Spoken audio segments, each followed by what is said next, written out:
123. देखिए, if the length of the crust of the wave is 5 meter, what is the wavelength of the wave? Option B. देखिए इधर, देखिए wavelength एक crust, बात नहीं, wavelength एक क्रस्ट और एक ट्रफ को कहते हैं। एक मीन पॉइंट से नहीं हो ठीक थे माना नहीं बाबा सब दावनीसा नहीं देगा ना दलता दावनीसा वजबटिश गौरा वजबटिश हाँ बस सही शुजा। हाँ देखिए इधर question number 123, the length of the crust क्या है? 5 मीटर। इस क्रस्ट का लेंथ है 5 मीटर, तो ट्रफ का भी 5 होगा ना। जितना क्रस्ट का लेंथ होता है उतना ट्रफ का होता है, और एक क्रस्ट और एक ट्रफ को हम एक वेवलेंथ कहते हैं। तो अगर ये भी 5 मीटर है, ये भी 5 मीटर है, तो वेवलेंथ होगा 10 metre. 123 option B. Now a sound wave of wavelength lambda, 124 को देखे, a sound wave of wavelength lambda enter from air to water, its wavelength become lambda dash, then lambda dash greater than lambda. Option A 124 option A. देखे इधर, देखे ये है air to water. देखे sound wave जब air से water में आ जाता है उसकी स्पीड बढ़ जाती है। देखे फ्रीक्वेंसी जो है ना, फ्रीक्वेंसी जब वेव मीडियम को चेंज करता है तो फ्रीक्वेंसी कांस्टेंट रहती है। क्या? कांस्टेंट। और फिर जब स्पीड में इजाफा होगा तो वेवलेंथ में भी इजाफा होगा, ताकि फ्रीक्वेंसी क्या रहे? कांस्टेंट। और जब स्पीड में कमी आती है तो वेवलेंथ में भी कमी आएगी, ताकि फ्रीक्वेंसी क्या रहे? कांस्टेंट। अब साउंड वेव वाटर में अपना स्पीड बढ़ाता है। साउंड वेव वाटर में एंटर हो जाए तो साउंड वेव की स्पीड बढ़ जाती है, और जब स्पीड बढ़ जाती है तो वेवलेंथ भी बढ़ जाती है, ताकि फ्रीक्वेंसी क्या रहे? कांस्टेंट। तो वेवलेंथ बढ़ गया, lambda dash greater than lambda. और दूसरी बात याद रखिए, when light wave enter from air to water, तो लाइट की स्पीड में कमी आती है, इसलिए उधर वेवलेंथ में भी कमी आनी चाहिए। और साउंड का केस अलग है। 125 को देखे, what is the distance between two consecutive crest of wave moving with 350 metre per second, frequency 5700 hertz. देखे वेवलेंथ है V बाय F। वेवलेंथ किसके बराबर है? और क्वेश्चन 125 में बता रहे what is the distance between two consecutive crest. Distance between two crest को हम वेवलेंथ कहते हैं ना। अब वेवलेंथ इधर है, स्पीड है 350 और फ्रीक्वेंसी है 700, तो 350 डिवाइड बाय 700 0.5। ये क्या हुआ? वेवलेंथ। और वेवलेंथ हम कहते हैं distance between two consecutive crust. तो करेक्ट ऑप्शन ऑप्शन सी। 125 में क्या रहे? Option C. 126 को देखे, 126, in a given room the hydrogen gas replace by oxygen, then the speed of sound in जो है ना डिक्रीजेस एंड वेवलेंथ डिक्रीजेस। फिर वही बात देखे, हाइड्रोजन में साउंड की स्पीड ज्यादा होती है और ऑक्सीजन में साउंड की स्पीड कम, क्योंकि साउंड का मास के साथ क्या रिलेशन होता है? Inverse under root. ये है speed of sound with mass. तो अगर आप किसी रूम में हाइड्रोजन को ऑक्सीजन से रिप्लेस करें तो मास बढ़ गया ना, उस रूम की जो अदर गैस है, अंदर गैस है, उसका मास बढ़ गया। जब मास बढ़ा तो स्पीड क्या हुआ? तो जब स्पीड कम हो जाए ना तो वेवलेंथ भी कम हो जाता है, ताकि फ्रीक्वेंसी क्या रहे?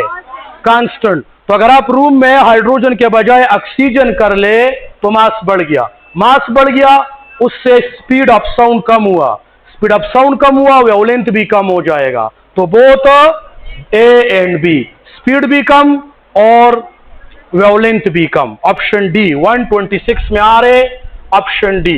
127 को देखे, if the temperature of the medium increase by 1.8 Fahrenheit, then the speed of sound increase by how much? देखे 1.8 फ़ारेनहाइट ना 1 डिग्री राइज के बराबर है। ये बात याद रखिए, 1 degree change equals to 1 Kelvin change equals to 1.8 Fahrenheit change. ये आप लोगों को पता होगा। 1 डिग्री राइज किसके बराबर होता है? 1.8 फ़ारेनहाइट राइस के बराबर होता है। अगर इधर मैंने 1.8 फ़ारेनहाइट टेम्परेचर को राइस किया है, इसका क्या मतलब है कि ये सेल्सियस में 1 सेल्सियस राइज हुआ है। कितना? और जब 1 डिग्री टेम्परेचर बढ़ जाए तो स्पीड ऑफ साउंड का क्या फार्मूला है? V dash is equal to V not plus 0.61 into delta T. अब टेम्परेचर कितना बढ़ गया है? 1.8 फ़ारेनहाइट किसके बराबर है? 1 सेल्सियस। तो V नॉट प्लस 0.61 मल्टीप्लाई 1, इससे क्या आएगा? 0.61 metre per second. 1 degree rice से, 1 किलोवन राइस से और 1.8 फ़ारेनहाइट राइस से स्पीड में 0.61 मीटर पर सेकंड का इजाफा होता है। तो इसमें कौन सा ऑप्शन ठीक है? ऑप्शन सी।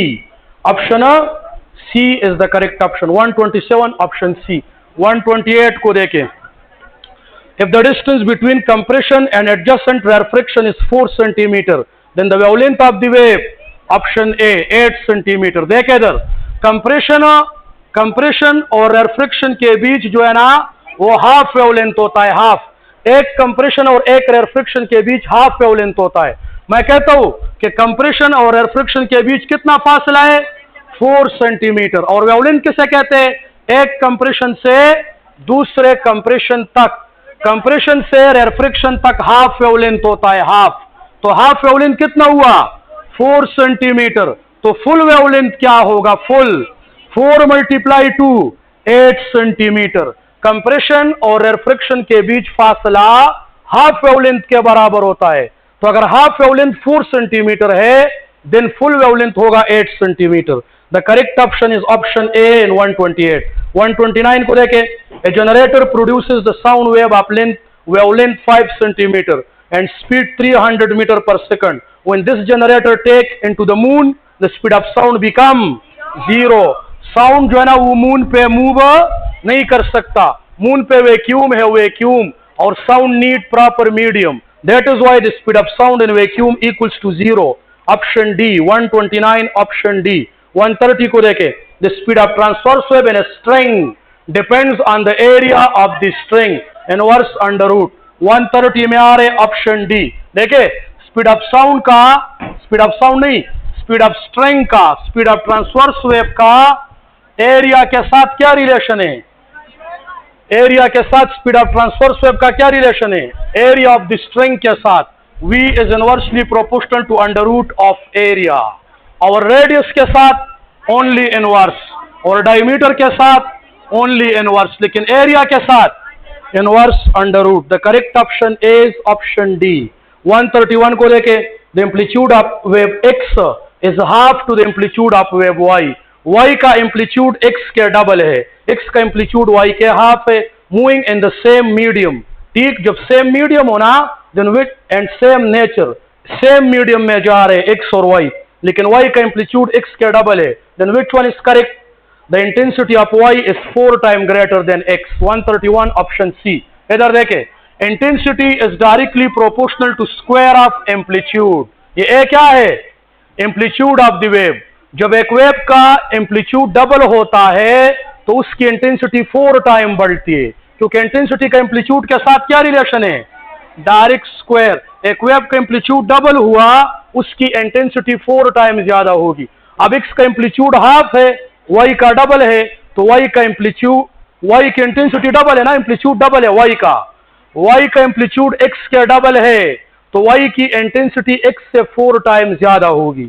अब सेम नेचर है तो स्पीड सेम। अगर सेम मीडियम में जा रहे दो साउंड वेव तो दोनों की स्पीड सेम, फ्रीक्वेंसी सेम, लेकिन इंटेंसिटी सेम नहीं होगी, क्योंकि सेम मीडियम में जा रहे दो साउंड वेव, गैस में जा रहे, सेम गैस में जा रहे, दोनों की स्पीड सेम। सेम मीडियम में जा रहे हैं ना, तो फ्रीक्वेंसी तो मीडियम पर डिपेंड कर रही है ना, और स्पीड भी मीडियम। तो साउंड की स्पीड देखे, एयर में अलग है, गैस लिक्विड में अलग है, सॉलिड में अलग है। तो मीडियम जब सेम होना, फिर फ्रीक्वेंसी वो speed same. Frequency medium dependent नहीं है, लेकिन स्पीड तो मीडियम डिपेंडेंट है ना। अब मीडियम सेम है तो दोनों की स्पीड सेम। एम्पलीट्यूड एक का डबल है दूसरे से, उधर इंटेंसिटी 4 टाइम ज्यादा होगी। तो इसमें क्या रहे? Option C. 132 को देखे। Two sound wave travelling in different medium. अभी देखे ना, two sound wave travelling in different medium. जब डिफरेंट मीडियम हो तो स्पीड दोनों की different. They must have the same dash if they emitting from the same source frequency. अगर दो साउंड वेव डिफरेंट मीडियम में भी जा रहे हैं, डिफरेंट मीडियम में भी, और वो सेम सोर्स से एमिट हो रहे, सेम सोर्स से, फिर फ्रीक्वेंसी सेम, क्योंकि frequency depends on the source. Frequency depends on what? Source. तो इसमें है ऑप्शन ए, 132 में है ए। 131 में क्या आ रहे? 31 में सी, और 132 में ए। 133 को देखें, the speed of sound at 400 Kelvin is 340, the speed of sound at 1600 Kelvin, देखें V2 divide by V1 equals to T2 under root divide by T1 under. ये है फार्मूला। स्पीड ऑफ साउंड का टेम्परेचर के साथ क्या relation है? Direct under root. अब इसमें पुटिंग कर ले, इसमें पुटिंग कर ले, V2 मालूम करना है ना, V2, तो V1 इधर आ जाएगा। अब देखे तो V2, T2 कितना है टेम्परेचर? 1600 अंडर रूट, और T1 400 अंडर रूट मल्टीप्लाई 340। अब 16 का अंडर रूट है 4, और 2 जीरो का अंडर रूट है 1 जीरो। 16 का अंडर रूट होता है 4, 2 जीरो का अंडर रूट 1 जीरो होता है, और 4 का अंडर रूट है 2, और 2 जीरो का अंडर रूट है 1 जीरो, और मल्टीप्लाई 340। ये 340 है, तो 40/20, 2 multiply 340, 680. Speed of sound become double. When the temperature increase by 4 times, speed of sound become double. And the correct option is option B. 133 option B. बात समझ में आ गई इसकी? अब 134 को देखे, if n number of wave emitted by any source in 1 second, एक source से 1 सेकंड में n number of waves emit होते हैं, तो उसकी फ्रीक्वेंसी क्या होगी? n हर्ट्ज, क्योंकि frequency mean number of wave emitted by any source in 1 second, that is called frequency. तो अगर n number of wave emit हो रहे तो फ्रीक्वेंसी है n हर्ट्ज। 134 option A. 134 में क्या आ रहे? Option A. 135 को देखे, sound do not possess a polarisation, option C. देखे पोलराइजेशन सिर्फ ट्रांसवर्स वेव की फिनोमेना है, बाकी इंटरफेरेंस याद रखिए, इंटरफेरेंस, डायफ्रिक्शन, रिफ्लेक्शन, रिफ्रिक्शन, ये सारे वेव्स में होता है, लेकिन पोलराइजेशन सिर्फ ट्रांसवर्स वेव में होता है, ये लॉन्गिट्यूडनल वेव में नहीं होता। और साउंड कौन सा वेव है? लॉन्गिट्यूडनल, तो साउंड पोलराइजेशन इफेक्ट शो नहीं करता। 135 में क्या आएगा? 135 में आएगा सी। 136 को देखे, the propagation of sound wave in air according to Newton assumption is isothermal. ठीक ना? न्यूटन के मुताबिक प्रोपेगेशन ऑफ साउंड जो है ना वो आइसोथर्मली होता है, ऑप्शन ए। 136। 137 को देखें, two medium A and B have the same nature. Same nature का क्या मतलब? स्पीड दोनों में same and same temperature, but the pressure in medium B is twice to the pressure in medium A. The speed of sound in B is a same that of A. Option C. 137, 136 में आ रहे A और 137 में आ रहे C. देखे, speed of sound pressure पे depend नहीं करता, याद रखिए।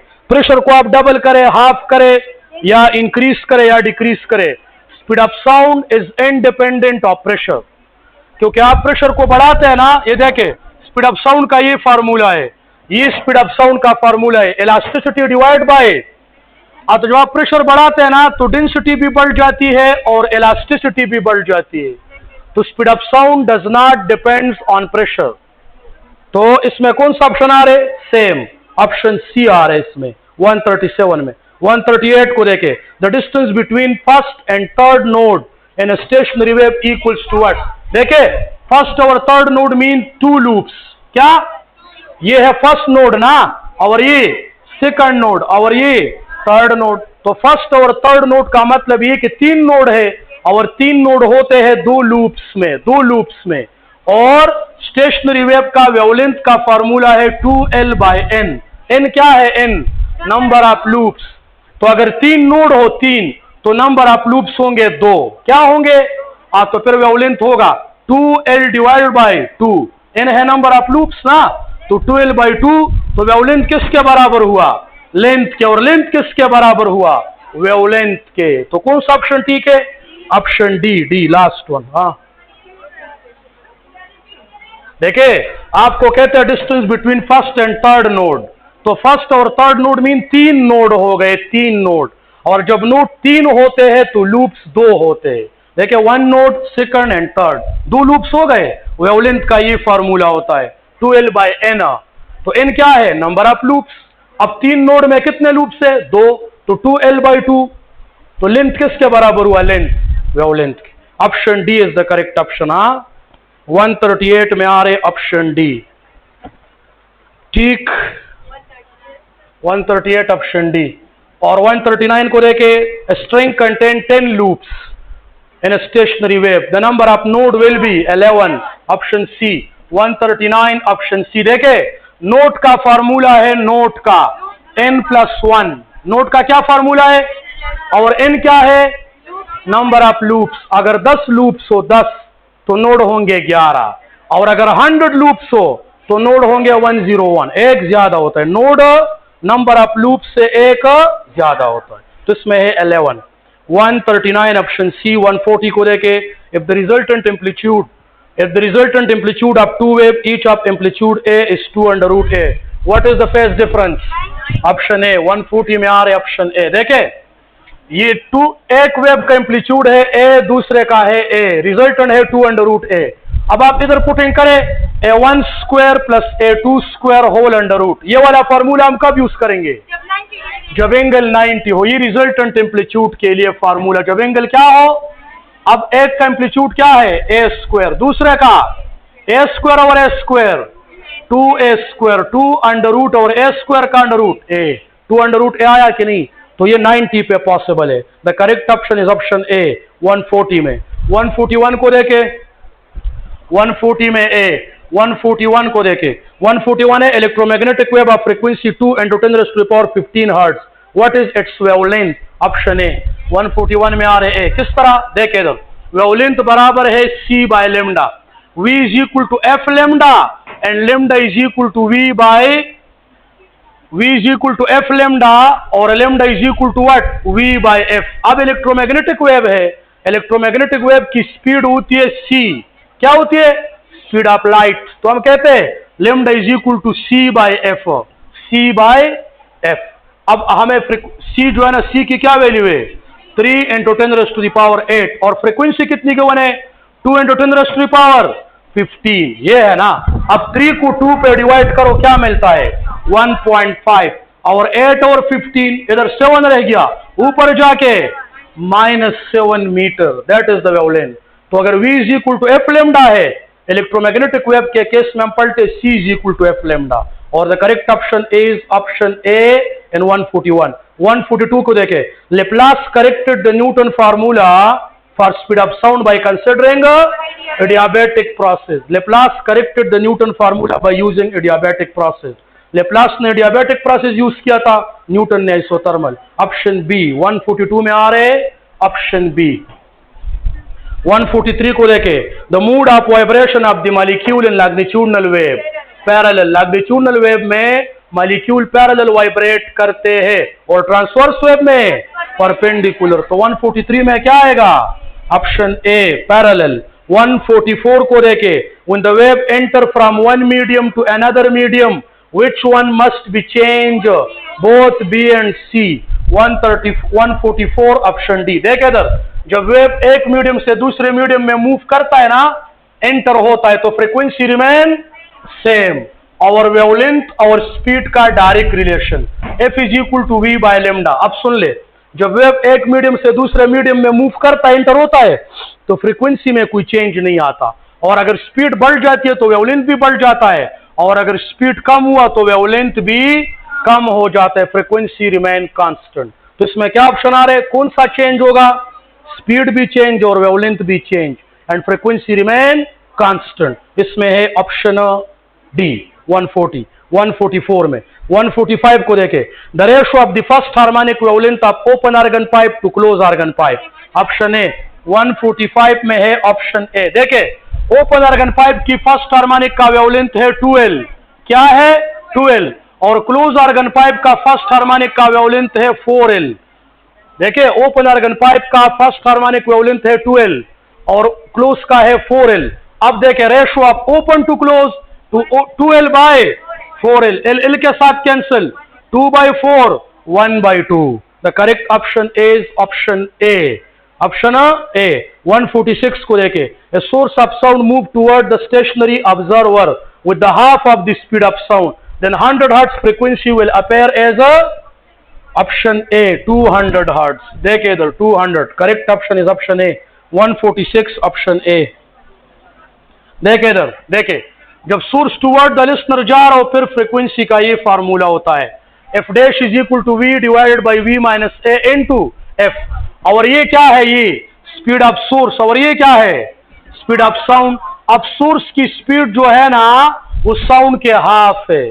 सोर्स की स्पीड साउंड के स्पीड के हाफ है. तो आप ए की जगह वी बाई टू पुट करें and moving toward the observer तो ये हो जाएगा वी डिवाइडेड बाई वी और ए की जगह v by two N two F. अब इसको सॉल्व करें. v divided by two V minus V by two N two F. अब ये v बाई टू पर आके क्या हो जाएगा? 2v by F. ये कैंसल और F dash is equal to what? 2f. और इनिशियल फ्रीक्वेंसी क्या थी? रियल 100. तो एपरेंट क्या हो जाएगी? 2 multiply 100 200 hertz. The correct option is option A 146 option A. समझ आ गई इसकी. 147 को देखे पर ये पोस्ट हुई.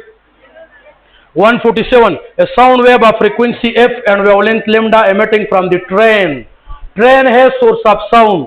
Our train moving away from the listener. If the listener receive the frequency f dash at wavelength lambda dash, then which one is correct? Option A 147 option A. देखे इधर जब सोर्स अवे जाता है ना source listener से away movement करता हो away फिर फ्रीक्वेंसी में कमी आती है और वेवलेंथ में इजाफा होता है. और जब सोर्स टुवर्ड मूवमेंट करता हो टुवर्ड द लिसनर फिर फ्रीक्वेंसी में इंक्रीज आता है और वेवलेंथ में डिक्रीज आता है. बात समझ में आ गई. सोर्स की मोशन में फ्रीक्वेंसी में इंक्रीज डिक्रीज वेवलेंथ की वजह से होता है. अब अगर एक ट्रेन अवे जाता है सोर्स है ना ट्रेन सोर्स है वो लिसनर से अवे जाता है तो फिर उस केस में फ्रीक्वेंसी कम होगी और वेवलेंथ में इजाफा होगा. तो F dash less than F and lambda dash greater then lambda. The correct option is option ए. 148 को देखें. If the tension in the string increase by 2 time and the linear mass density decrease by 2 time the percentage increase in the speed. देखे ये है transverse wave की speed का formula. Tension divide bye linear mass density. अब देखे अब अगर हम टेंशन को डबल करें डबल तो स्पीड कितना बढ़ जाएगा? 2 अंडर रूट टाइम. इधर अंडर रूट है ना तो अगर मैं इसको डबल करूं तो स्पीड 2 अंडर रूट टाइम बढ़ गया. और अगर लीनियर मास डेंसिटी को हाफ करे हाफ तो इधर भी अंडर रूट है. इसको हाफ करने से ये ज्यादा होगा लेकिन ये अंडर रूट है. इधर 2 टाइम कम करने से ये 2 अंडर रूट टाइम ज्यादा हो जाएगा. 2 under root multiply 2 under root 2 under root multiply 2 under root 4 under root और 4 अंडर रूट की वैल्यू 2 है तो स्पीड क्या हुआ? डबल. अब परसेंटेज इंक्रीज के लिए फार्मूला है final minus initial multiply 100%.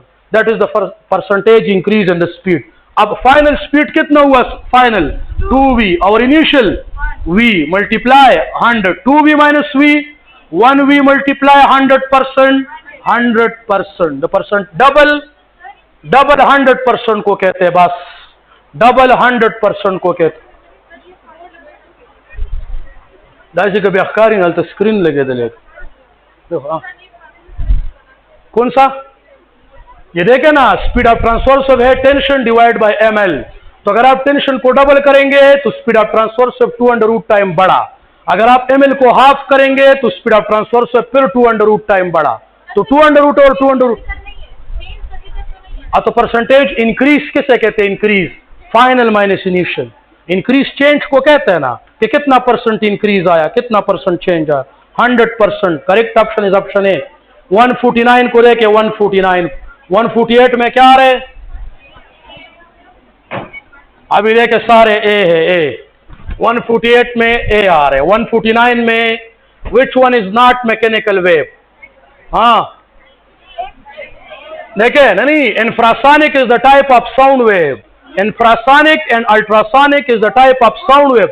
They are not electromagnetic. They are mechanical. Which one is not mechanical? X-rays. Only X-rays. X-rays are electromagnetic. Correct option is option C. Infrasonic और ultrasonic are the type of sound wave and sound wave are mechanical wave. तो ये जो express इसमें आ रहे 150, 149 में क्या आ रहे 149 में, और 150 को देखे the speed at 0 degree is V naught and the V naught is 332. हाँ 0 डिग्री पे स्पीड 332 होता है, ये स्टैंडर्ड है. What will be the speed at 2 degree? 333.2. The correct option is option B. देखे इधर, स्मॉल चेंज इन टेम्परेचर के लिए ये फार्मूला है, जब टेम्परेचर में स्मॉल चेंज हो. अब 0 डिग्री पे स्पीड ऑफ साउंड होता है 332, कितना प्लस 0.6 और टेम्परेचर कितना बढ़ा 2 सेल्सियस 2 डिग्री. अब सुन ले 332 plus 0.6 multiply 2 1.2, 332 plus 1.2 333.2. That is the correct option. Option B is the correct option. 150. 151 में देखे a wave having low intensity have none of these. Low amplitude. Intensity और amplitude का क्या रिलेशन है? Direct square. जिस वेव का amplitude कम होगा intensity कम होगी, जिस वेव की इंटेंसिटी कम होगी एम्पलीट्यूड कम होगा. तो इंटेंसिटी का रिलेशन एम्पलीट्यूड के साथ है और एम्पलीट्यूड का रिलेशन इंटेंसिटी के साथ है. अब हम कहते हैं a wave having low intensity must have low amplitude. तो इसमें तो ग्रेटर एम्पलीट्यूड लिखा है, none of these, none. Option D 151 option D 151 option D. 152 को देखे the fourth harmonic frequency of a stationary wave is 4 hertz. Then the minimum frequency below which the frequency is not possible 1 hertz. देखे stationary wave में सबसे कम frequency F1 की होती है, F1 की. Fourth harmonic frequency given है 4 hertz. Fourth harmonic frequency क्या given है, और आपको कहते हैं कि मिनिमम फ्रीक्वेंसी क्या होगी कि उससे कम पॉसिबल ना हो. तो F1 is the minimum frequency, सबसे कम फ्रीक्वेंसी F1 की होती है. अब F4 किसके बराबर होता है, 4 F1. F4 किसके बराबर होता है, 4 F1 की वैल्यू क्या हो गई 4 हर्ट्ज. F1 की क्या हो जाएगी, तो F1 is equal to F4 by 4 1 hertz. इससे कम फ्रीक्वेंसी पॉसिबल नहीं है और F1 की फ्रीक्वेंसी सबसे कम होती है. तो कौन सा ऑप्शन ठीक है, ऑप्शन बी 152 ऑप्शन बी. 153 को देखे 152 में क्या आ रहे बी. 153 में है two wave are same frequency move in opposite direction can show the effect of a standing wave. देखे सुपरपोजिशन के लिए ये कंडीशन है कि two wave must have the same frequency, they must move in the same direction. याद रखे superposition तब होती है जब दो वेव की फ्रीक्वेंसी सेम हो और डायरेक्शन भी सेम हो, और बीट्स तब होती है जब दो वेव की डायरेक्शन सेम हो और फ्रीक्वेंसी में थोड़ा डिफरेंस हो, और स्टैंडिंग वेव तब होते हैं जब दो वेव की फ्रीक्वेंसी सेम और डायरेक्शन अपोजिट हो. तो ये जो मैंने कंडीशन दिया है that is for standing wave, not for all. The correct option is option C 153 option C. देखे ये मैं बार बार बता रहा हूं, सुपरपोजिशन के लिए है सेम फ्रीक्वेंसी सेम डायरेक्शन, बस. स्टैंडिंग वेव के लिए है सेम फ्रीक्वेंसी अपोजिट डायरेक्शन. तो इसमें आ रहे ऑप्शन सी. 154 को देखे if the path difference between two wave equals to twice of the wavelength then the phase difference will be what. अब फेज डिफरेंस जो है ना, फेज डिफरेंस बराबर होता है, फेज डिफरेंस बराबर होता है 2 pi divide by lambda into path difference. ये है formula. Phase difference equals to 2 pi divide by lambda into path difference. अब फेज डिफरेंस मालूम करना है ना, और 2 पाई डिवाइड बाय लेम्डा और पाथ डिफरेंस कितना है twice of the wavelength. Twice of the wavelength, twice of the wavelength mean 2 lambda. तो ये लेम्डा लेम्डा के साथ कैंसिल हो, 2 multiply 2 pi 4 pi. The correct option is option A 154 option A. 155 को देखे if the temperature density and elasticity of the given wave become double, given medium become double in which the sound move, then the speed of sound will be increases. ये बात याद रखे, speed of sound का formula है E divide by density, elasticity divide by, और speed of sound का temperature के साथ डायरेक्ट. अब सुन ले अगर हम इलास्टिसिटी को डबल करें और डेंसिटी को भी डबल करें तो स्पीड ऑफ साउंड रिमेन. इनकी वजह से तो कोई इफेक्ट नहीं आया ना, और टेम्परेचर को भी डबल किया तो ये बढ़ने से ये 2 टाइम बढ़ा, इंक्रीज तो हुआ ना, तो speed of sound increase. Elasticity को आपने बढ़ाया, डेंसिटी को बढ़ाया, उससे स्पीड ऑफ साउंड में कोई फर्क नहीं आया। बात समझ में आ गई? क्योंकि एक के साथ डायरेक्ट रिलेशन था, एक के साथ इनवर्स था, उससे कोई फर्क नहीं आया। लेकिन टेम्परेचर बढ़ाने से स्पीड ऑफ साउंड बढ़ गया, तो ओवरऑल इफेक्ट क्या हुआ? Overall increase.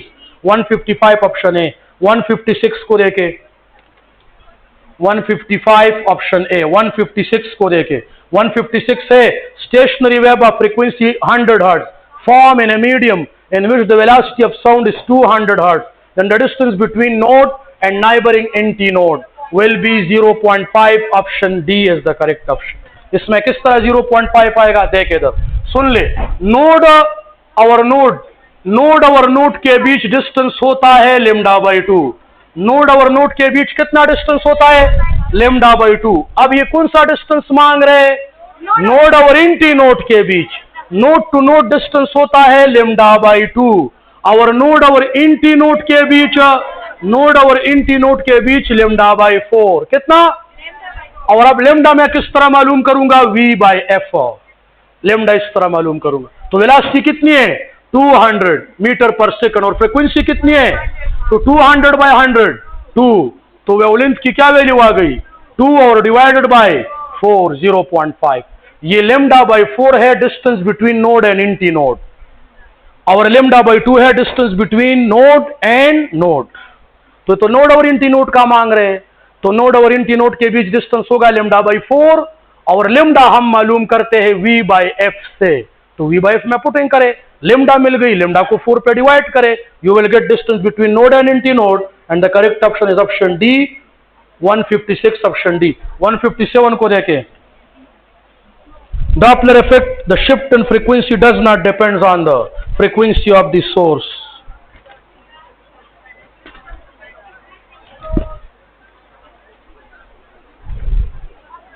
ये कौन सा था? 157 में है ऑप्शन सी। देखे इधर, देखे, the shift of frequency does not depends on what? Frequency of the source. देखे, एपरेंट फ्रीक्वेंसी रियल पे डिपेंड नहीं करती, एपरेंट फ्रीक्वेंसी इस पे डिपेंड करती है कि सोर्स मूव कर रहे टुवर्ड द लिसनर कि नहीं मूव कर रहे अवे फ्रॉम द लिसनर, और किस वेलोसिटी के साथ कर रहे, और इस पे भी डिपेंड करता है कि लिसनर मूव करता है टुवर्ड द सोर्स और लिसनर मूव करता है अवे फ्रॉम द सोर्स, और किस वेलोसिटी से कर रहे। तो डिस्टेंस पे कर रहे, अगर लिसनर अवे जा रहे तो डिस्टेंस बढ़ रहा है ना, अगर सोर्स लिसनर से अवे जा रहे तो डिस्टेंस नहीं बढ़ रहे, अगर सोर्स डिस्टेंस के टुवर्ड आ रहे तो दरमियान में डिस्टेंस कम हो रहे। ये सिर्फ रियल फ्रीक्वेंसी पे डिपेंड नहीं करता, apparent frequency shift in frequency depend करता है सोर्स के स्पीड पे भी, लिसनर के स्पीड पे भी, और उनके बीच डिस्टेंस पे भी, लेकिन सोर्स फ्रीक्वेंसी पे नहीं। The correct option option C 157 option C. 158, a blue light of frequency 5 × 10⁻15 hertz, what is its wavelength? 158 में आ रहे ऑप्शन ए 600 एंगस्ट्रॉम। देखे इधर, आपको ब्लू लाइट गिवन है ना, उसकी फ्रीक्वेंसी गिवन है, वेवलेंथ किस तरह मालूम कर रहा है? V = F लेमडा, और लेमडा = V/F। अब ब्लू लाइट है, light, what is the speed of light? C/F, और C की क्या वैल्यू है? C की 3 × 10⁸, और फ्रीक्वेंसी कितनी है? 5 × 10⁻15। अब सुन ले, 3/5 0.6, 3 को 5 पे डिवाइड करें क्या मिलता है? और 10⁸, और नीचे क्या है? 15, तो नीचे 7 रह गया, ये 7 ऊपर आके क्या हो जाएगा? -7। अब मैं इससे 6 बनाता हूं, 6.6 से 6 बनाता हूं, तो ये -7 से क्या?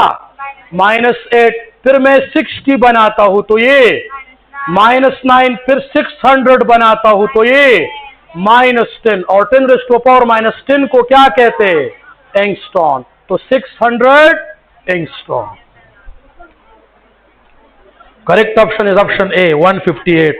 159, for a given wave the ratio of the velocity to wavelength equals to frequency, option B. 159 B, for a given wave the ratio of velocity to wavelength, velocity to wavelength की क्या रेशियो होगी? Frequency. Frequency equals to V/λ, तो ratio तो division को कहते हैं, तो तो वेलोसिटी और वेवलेंथ की रेशो मालूम करो, यू विल गेट फ्रीक्वेंसी। तो कौन सा ऑप्शन ठीक हुआ? Option B. 160 को देखे, interference of sound can not possible in free space. Interference के लिए दो साउंड की फ्रीक्वेंसी सेम और उस सेम डायरेक्शन में मूव करना चाहिए। अब फ्री स्पेस में तो वैक्यूम है, उधर साउंड मूव नहीं कर सकता, इसलिए उधर इंटरफेरेंस ही नहीं होगा, सुपरपोजिशन ही नहीं होगा। The correct option is option C.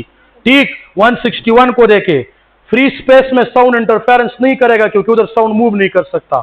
161, in which process the pressure is inversely proportional to the volume? Isothermal process में।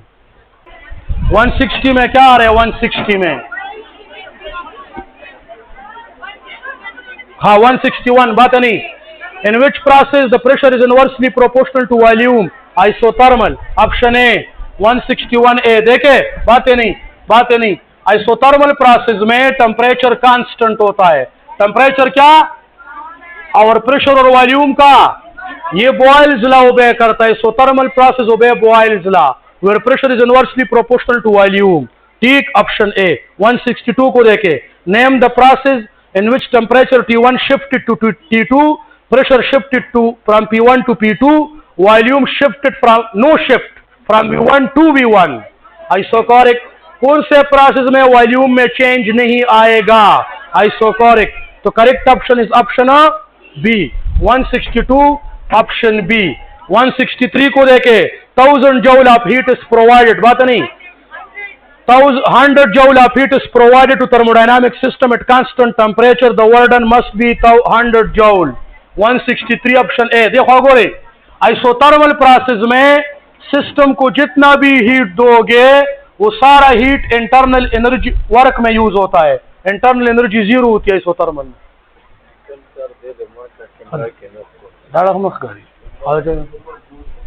ठीक है, आइसोथर्मल प्रोसेस में हम सिस्टम को जितना हीट देते हैं ना वो सारा हीट वर्क में यूज हो जाता है, क्योंकि आइसोथर्मल प्रोसेस में इंटरनल एनर्जी में इंक्रीज नहीं आता।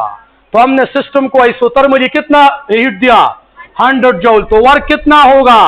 100 joule. No increase in internal energy. 163 में ऑप्शन ए आ रहा है। 164 को देखे, the unit of P delta V, P pressure, V volume, the unit of P delta V joule. 164 option B. देखे, पी डेल्टा वी जो है ना, पी डेल्टा वी, इसको आप पुटिंग कर ले, यू विल गेट जूल, क्योंकि P delta we thermodynamic work है और वर्क का क्या यूनिट होता है? जूल होता है। तो प्रेशर और वॉल्यूम में चेंज का प्रोडक्ट आपको जूल देगा। The correct option is option B. 165, first law of thermodynamic based on law of conservation of energy, क्योंकि वन फॉर्म ऑफ एनर्जी किस में कन्वर्ट होती है? ये भी एनर्जी है, ये भी एनर्जी है, ये भी एनर्जी है। सिर्फ एक फॉर्म ऑफ एनर्जी दूसरे फॉर्म में चेंज होती है। 164 में है the unit of pressure into volume equals to joule, क्योंकि वर्क है ना।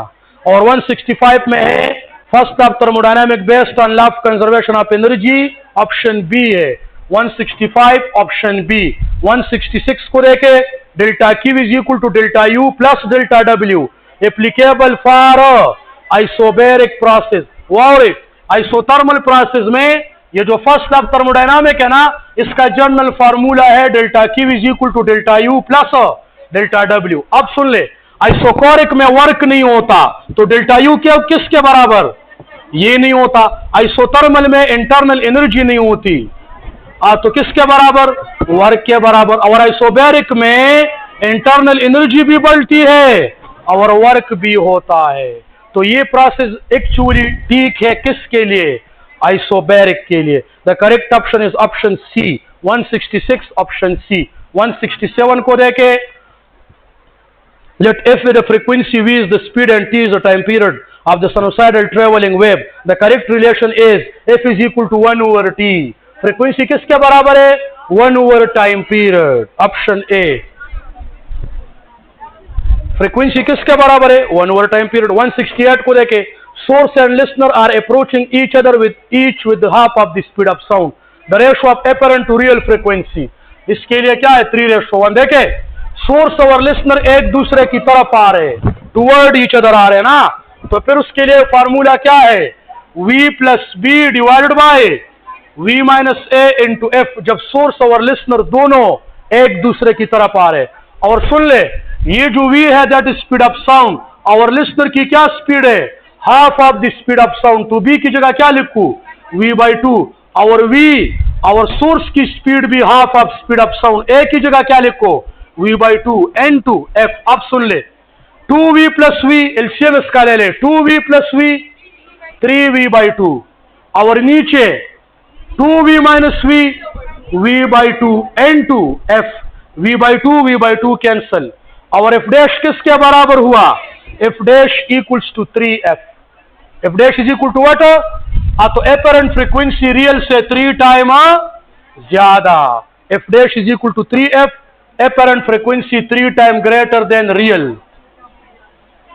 तो इसमें कौन सा ऑप्शन आ रहे हैं, ऑप्शन सी 168, ऑप्शन सी 169 को देखे, the string of length L claimed at the both end vibrate in a standing wave pattern, the wavelength of the traveling wave cannot be 4L। देखे, स्टेशनरी वेव में जब एक loop होता है, एक loop, तो वेवलेंथ कितना होता है, 2L। स्टेशनरी वेव में जब एक लूप होता है तो वेवलेंथ 2L, जब दो लूप्स होते हैं, 2 लूप्स, तो वेवलेंथ कितना हुआ, 2L/2, और जब 3 लूप्स होते 2L/3, और जब 4 लूप्स होते 2L/4। तो स्टेशनरी वेव में तो सबसे बड़ा वेवलेंथ 2L है, इससे ज्यादा वेवलेंथ पॉसिबल, इससे कम पॉसिबल है, लेकिन इससे ज्यादा पॉसिबल, और मैं कहता हूं कैन नॉट बी, कौन सा पॉसिबल नहीं है, तो 4L is not possible. Option D is the correct option. 170 को देखे 169, ऑप्शन डी 170 को देखे, 170 है, during slow adiabatic expansion of a gas no energy enter or leave. Adiabatic process में वो होता है जब हम सिस्टम को न हीट देते हैं और न सिस्टम से हीट लेते हैं, इसको हम एडियाबैटिक प्रोसेस कहते हैं, जिसमें डेल्टा क्यू क्या हो, 0। हम सिस्टम को न हीट प्रोवाइड करते न सिस्टम से हीट लेते। इसमें है ऑप्शन डी। 171 को देखे, when an ideal gas undergo a slow isothermal process, जब आइडियल गैस में आइसोथर्मल प्रोसेस हो, फिर work done by the gas is same that of heat absorb. Isothermal process में जितना भी हीट हम देते हैं वो किधर यूज होता है, वर्क में, इंटरनल एनर्जी में इंक्रीज नहीं आता। तो आइसोथर्मल प्रोसेस में जितना भी हम सिस्टम को हीट देते हैं वो वर्क के बराबर।